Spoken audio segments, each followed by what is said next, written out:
है क्या? भाई हाजीपुर सीट पर तो कोई चर्चा की गुंजाइश ही नहीं है ना।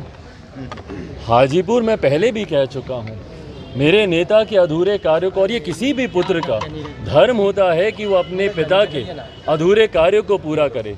ऐसे में जब आज मेरे पिता इस दुनिया में नहीं है तो हाजीपुर की एक बड़ी जिम्मेदारी है जो कि पुत्र होने के नाते मुझे निभानी है। पहले हम लोगों ने देखा कि सिर्फ तस्वीरें खिंचाने के लिए सब साथ आते थे, पर इस बार जो बार बार इन लोगों की बैठक हो रही है, पर ये आने वाला समय ही बताएगा कि इन बैठकों का कोई निष्कर्ष निकलता है कि नहीं निकलता है। देखिए, स्वाभाविक है एक साथ एक मंच पर आकर चर्चा करना आसान है, पर साथ मिलकर, और ख़ास तौर पर कई ऐसे राज्यों में साथ मिलकर चुनाव लड़ना जहां पर एक दूसरे के खिलाफ ही, जिनकी राजनीति हमेशा से रही है, राज्यों का नाम लेने की ज़रूरत नहीं है, पर कई ऐसे उदाहरण हैं जहां पर जो दल साथ में बैठे हैं उनके खिलाफ ही उन लोगों ने अपनी राजनीति करने का काम किया है। तो ऐसे में चुनाव में जब ये लोग जाएंगे तब तक क्या ये विपक्षी एकता बरकरार रहेगी? इस विपक्ष का नेतृत्व कौन करेगा? क्या उस पर सबकी सहमति बनेगी? पिछले दिनों भी जब ये लोग बिहार भी आए थे तो उस वक्त भी कुछ मतभेद कुछ दलों के बीच देखने को मिले थे, बट बहरहाल ये आने वाला समय ही बताएगा कि ये विपक्षी एकता इस तरीके से बरकरार रह पाती है या चुनाव आते आते तक धराशायी होती है। सिविल कोड पे आम आदमी पार्टी ने समर्थन किया है, वहीं विपक्षी समाज जो है इस पे बीजेपी प्रधानमंत्री मोदी ने इसको इम्प्लीमेंट करने की बात कही है, आरजेडी और जेडीयू इसका विरोध कर रही है। आपकी पार्टी का क्या स्टैंड है इस पे? भाई देखिए, यूनिफॉर्म सिविल कोड की जहाँ तक बात है, भारत विभिन्नताओं का देश है और भारत की खूबसूरती ही यही रही है कि जितनी भी विभिन्नताएं हैं यहाँ पर, हर किसी को अपनी पहचान इस देश में रहते हुए मिली है।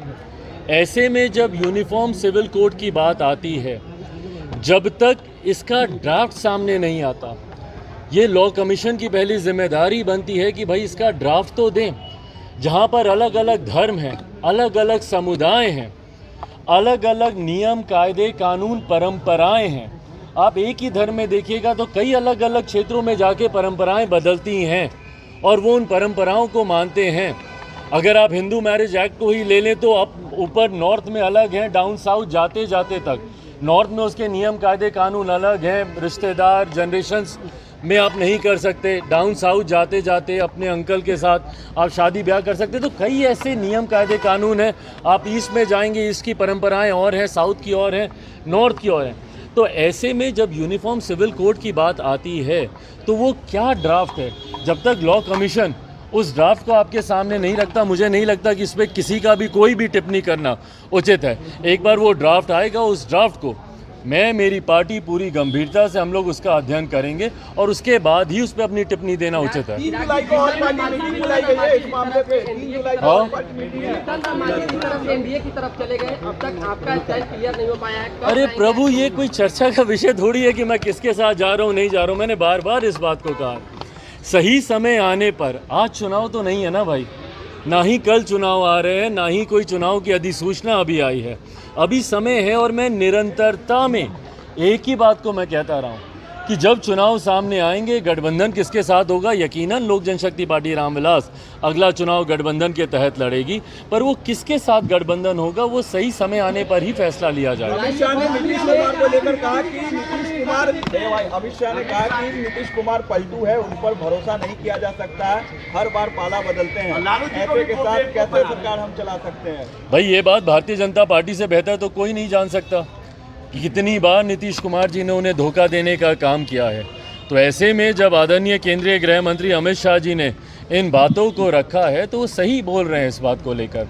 नीतीश कुमार जी ने ना सिर्फ भारतीय जनता पार्टी को बल्कि हर उस गठबंधन को और अपने ही हर उस नेता को धोखा देने का काम किया जिनका साथ लेकर इन्होंने आगे बढ़ने का प्रयास किया। भाई दूसरे दल तो दूर की बात है, जिन्होंने अपने नेताओं को नहीं छोड़ा हो।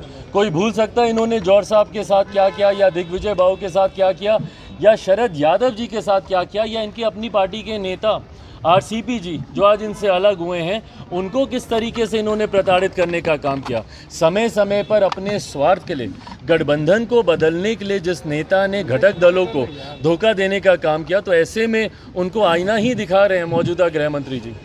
सवाल है चिराग जी, कहा जा रहा है एनडीए की तरफ से